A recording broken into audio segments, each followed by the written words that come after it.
Praga, un mundo de historias cotidianas. Una selección de las mejores entrevistas emitidas en Radio Praga Internacional los últimos años. Desde hace mucho tiempo, Vladimír Pinta toca el saxofón en el centro histórico de Praga y es uno de los músicos callejeros más populares entre los turistas. En su momento nos contó por qué decidió aprender a tocar el saxofón y cómo fue que llegó a componer un tema de salsa. Bienvenidos a este capítulo del podcast Praga, un mundo de historias cotidianas. Quedan con Juan Pablo Bertaza.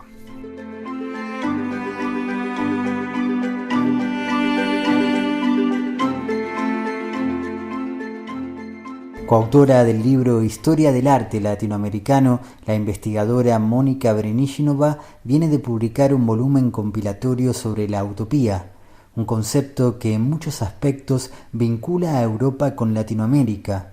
Además, está reescribiendo su tesis doctoral con el objetivo de publicarla, algo que, en su opinión, puede ser aún más complicado que ponerse a escribir desde cero. Y viene de obtener con su grupo de trabajo una subvención de una agencia checa para escribir un ensayo sobre la situación de las mujeres en América Latina durante la época colonial. Además de estar considerada como una de las más importantes investigadoras checas en el ámbito del arte latinoamericano, Mónica Brenichinova es de esas personas capaces de desarrollar su creatividad sin resignar rigor académico. Sí, lo pensé. Lo pensé cuando decidí de entrar en el mundo académico, es que, ¿cómo decirlo en español? Es que hice como varias reglas, ¿no? Que voy a trabajar solamente con la gente que como está en la misma ola como yo. Por ejemplo, cuando estoy contactando a alguien del mundo académico, estoy escribiendo como yo, como Mónica, ¿no? Y si no le gusta, no le gusta. Y para mí esto significa que no necesito a este tipo de gente en mi vida. Y parece que eso funciona, que tengo un círculo de académicos alrededor de mí que tienen la misma mirada como sobre el vida. Además de sentir mucha atracción por las reglas y argumentos que implica el lenguaje académico, apenas empezó a dar clases, Brenichinova tuvo en claro que ella no quería enseñarle a sus estudiantes fechas, datos concretos, ni todo eso que hoy puede encontrarse con facilidad en Internet.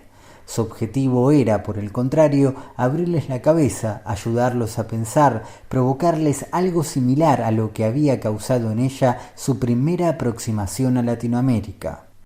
Es que yo descubrí América Latina cuando tenía 6 años o algo como así, porque en la República Checa salió un libro Nuevo Mundo, tal vez lo conoces, Novicie, de algunos historiadores del norte, no sé si de Suecia, Noruega, algo como así, pero era para niños.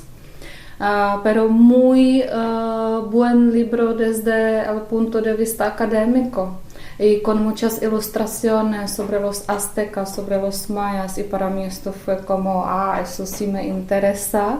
Aquel libro, que enseguida logró deslumbrarla, traía mucha información sobre las culturas precolombinas, un tema que terminaría adquiriendo un lugar central en sus investigaciones, pero el aprendizaje del idioma español, en cambio, llegaría muchos años más tarde. Y empecé a aprender el español hasta en la universidad.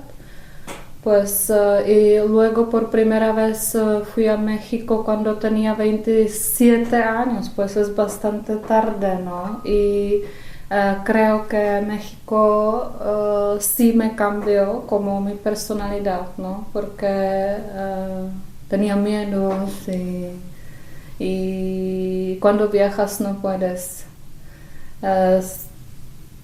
tienes que ser abierto, ¿no? Y creer en la gente. Brenichinova asegura que aquel primer viaje, que luego repetiría en otras circunstancias, fue algo así como un punto bisagra, una experiencia tan dura como positiva que, según ella misma explica, la obligó a dejar de ser un ratón de biblioteca para empezar a entrar en contacto con la gente. Las costumbres a la hora de relacionarse a nivel social fue uno de los aspectos que más le llamó la atención de los mexicanos y donde más diferencias culturales se encontró con respecto a los checos. Hay muchos conceptos diferentes. Mis amigos mexicanos tienen, no todos, pero algunos tienen universidad. Y nos quedábamos cada noche en el restaurante de uno de mis amigos y yo siempre quería saber qué vamos a hacer mañana. Y él un día se enojó tanto y me dijo: Mónica, por favor, puedes dejar esas preguntas, mañana es mañana. Y eso sí, eso es la diferencia entre los europeos y los latinos. Otra gran diferencia que notó es la tendencia de los mexicanos a hacer filas en supermercados, bares y negocios, algo que en su opinión los checos siempre tratan de evitar. Además de ser el país que más la influyó, entre otras cosas, por su gran variedad de platos que ella misma aprendió a cocinar, Brenišínová considera que México es el país con más riqueza cultural de todo el mundo, un lugar donde siempre se siente acompañada a pesar de lo solitario que suele ser el mundo académico. Y aunque está muy agradecida con su familia por darle tanto valor a la educación universitaria, reconoce que también sentía de niña cierta inclinación por la práctica artística. Pues no me dieron la oportunidad de dedicarme al arte, ni a la música, etc. Luego estudié la historia del arte en la universidad. Me dediqué a lo que suena un poco triste, pero la verdad es el opuesto. Me dediqué a la representación de la muerte y del juicio final en el arte de la Edad Media en la República Checa. Brenišínová explica que ese tema la apasionó porque cuando alguien intenta representar el fin del mundo, necesariamente muestra hasta el más mínimo detalle su propia cosmovisión. Para los estudios de posgrado, decidió dedicarse al mismo tema pero en México, y así descubrió los conventos mexicanos que en el siglo XVI pintaban artistas indígenas con referencias cristianas, generando así un interesante sincretismo. Entre las posibles semejanzas, una de las que más la sorprendió fue que al pintar algunos animales exóticos como elefantes, los indígenas utilizaban el modelo de los libros de los conventos, al igual que los checos, que tampoco conocían directamente la mayoría de los animales que pintaban. Por otro lado, Brenišínová está interesada también en el arte latinoamericano actual, donde, tal como explica, encuentra algunos temas recurrentes.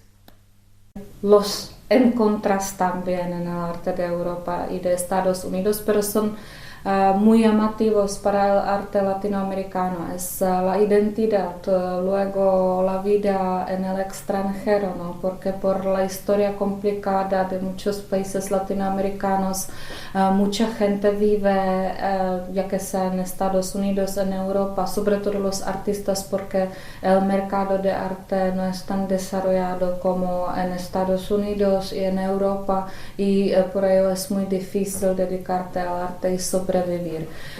Claro que hoy día es un poco mejor, ¿no? Pero cuando hablamos del arte contemporáneo en general, pues muchos artistas se dedican en sus pinturas a lo que significa ser mexicano, argentino o latinoamericano en general. Brenišínová cree que lo que más se conoce en Chequia del arte latinoamericano es la arquitectura de Oscar Niemeyer y Félix Candela y las obras de Diego Rivera y Frida Kahlo, pero no tanto por el arte, sino por las películas y su fama personal. No sé si realmente conocen a los checos a las pinturas de Diego Rivera, tal vez a las pinturas de Frida Kahlo, que es muy como comercializada, pero Diego Rivera creo que conocen la figura debido a Frida Kahlo, ¿no? Pero no creo que la gente checa conociera el muralismo como tal. En ese sentido, agrega Brenišínová, muchas veces el peso de la época comunista hace que se descontextualice el muralismo, porque en esa época había una ley que obligaba a los arquitectos a incluir en los edificios cierto porcentaje de decoración artística. Ese es el motivo por el que, según Brenišínová, algunos checos desprecian el muralismo mexicano y lo ven bajo el filtro de su propia experiencia.